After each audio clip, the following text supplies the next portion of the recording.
इकट्ठा हुए हैं राष्ट्रवाद को लेके, अखंडता के बात को लेके, और यहाँ पे जो अखंड भारत की बात कही गई है वो पीस, शांति के भाव को लाने के लिए हम लोग के बीच में।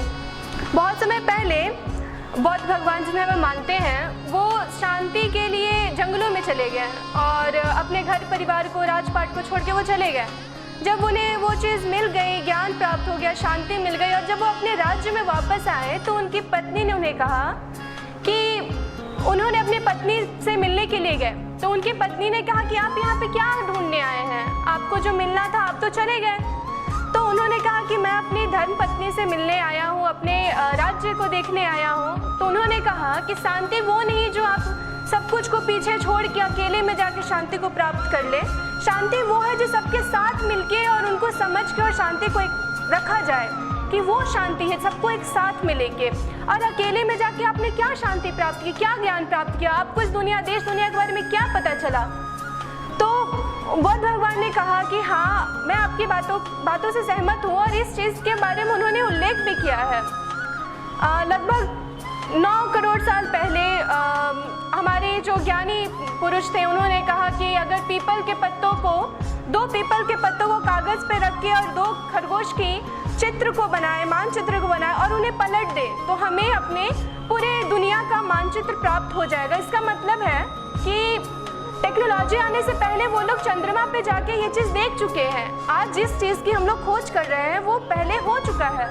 जैसे हम लोग वायु विमान वगैरह का जो हम लोग खोज कर रहे हैं कि ऐसे बनता है, ऐसा बनता है, हमारे पूर्वज रावण जो बोलते हैं उनके पास उड़न खटोला था। वो क्या था उड़न खटोला? It is a type of aeroplane.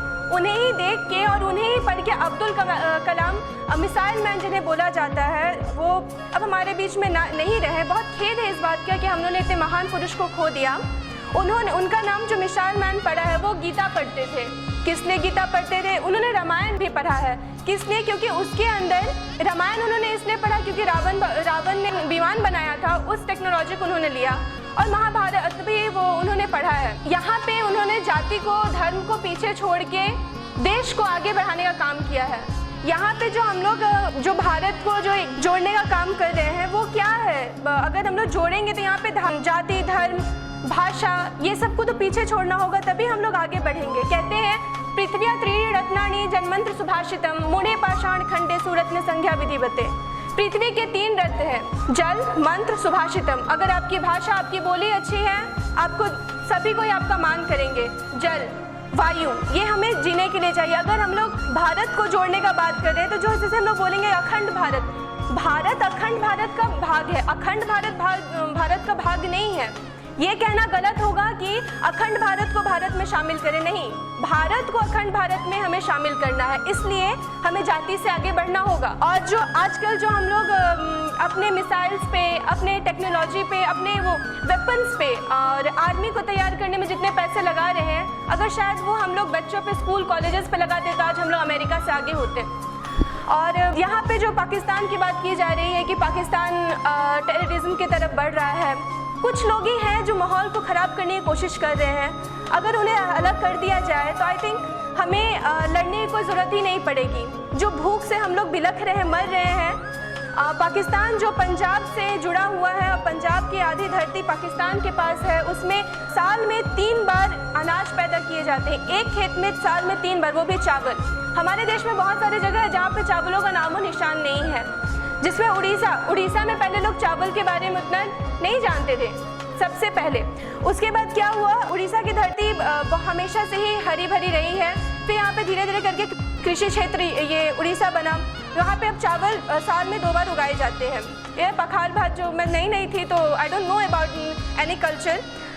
Then यहाँ पे पखाल भात इज वेरी फेमस। तो वो जो चावल साल में 2 बार उगाए जाते हैं, लेकिन यहाँ पे गेहूँ की मात्रा कम है। रोटी, यहाँ पे गेहूँ की मात्रा कम है। पंजाब में गेहूँ बहुत ज़्यादा वहाँ पे मांग है। तो अगर सारे देश अगर इकट्ठा हो जाए, जहाँ पे जो चीज़ की कमी है वो फुलफिल वो लोग खुद से ही मिलके किया जा सकता है। तो अखंड भारत की जो यहाँ पे बात की जाती है, अखंड भारत में सबसे पहले अखंड भारत में जैसे ठीक है हम लोग भारतीय हैं तो श्रीलंका को अपने साथ में ले लिया, नेपाल को साथ में ले लिया, क्योंकि वहाँ पे हिंदू और बुद्ध भगवान के बहुत ज़्यादा वहाँ मानने वाले लोग हैं, उन लोगों को साथ में ले लिया तो नो प्रॉब्लम, क्योंकि यहाँ पे हिंदू हैं तो चले। चलेगा। लेकिन जहाँ पाकिस्तान अफगानिस्तान की बात आती है, बांग्लादेश की बात आती है, वहाँ पे हिंदूज नहीं है, वहाँ पे मुस्लिमों की ज़्यादा संख्या है। तो क्या आपको लगता है कि मुस्लिम हमारी भारत को मानेंगे कि हाँ पाकिस्तान हट के अखंड भारत मानते हैं? मुझे नहीं लगता कि वो मानेंगे। वो तभी मानेंगे जब उनकी सोच बदलेगी। सोच कैसे बदलेगी? जब वो जाति और धर्म को पीछे छोड़ेंगे। कहते हैं ना कि ओम हिरण्यमय पात्रेण सत्य शपि हितमुदम तद्दम पुषम अपार्णनु सत्य धर्मानिष्ठे। It means that a golden vessels cover the face of truth. O the Naresha, please remove this cover so that the true seeker of truth may see him. स्वर्ण में पात्र से सत्य का मुख ढका हुआ है, अतः हे सर्वनाम सर्वपोषक तो इस भौतिक आकर्षण के पर्दे को हटा और सत्य को प्रकट कर, ताकि सत्य धर्म निष्ठाता के दर्शन हो सके और मैं परम सत्य को देख सकूं। ये राजनीतिक और भावना से हम लोग देखिए, ये तो सत्य के ऊपर एक ऐसा स्वर्ण में पर्दा लगा हुआ है जो दूर से देखने में चमकदार है वहाँ पे, लेकिन जैसे ही हम लोग उस दलदल में घुसते जाते हैं, हम इंसानियत को भूल जा रहे हैं। हम अपने मानसिक तौर पे हम लोग लोगों का भला करने के बजाय बुरा करने लगते हैं, अपने बारे में सोचे खुदगर्ज हो जाते हैं। अगर हम यंगस्टर नहीं इस बारे में सोचेंगे, अगर हम ही अखंड भारत को अपोज कर देंगे तो कौन सोचेगा? अभी नरेंद्र मोदी जी की सरकार है, उन्होंने अखंड भारत का जो सुविचार लाया है वो ठीक है। अगर उनका राज्य चला जाए तो क्या होगा?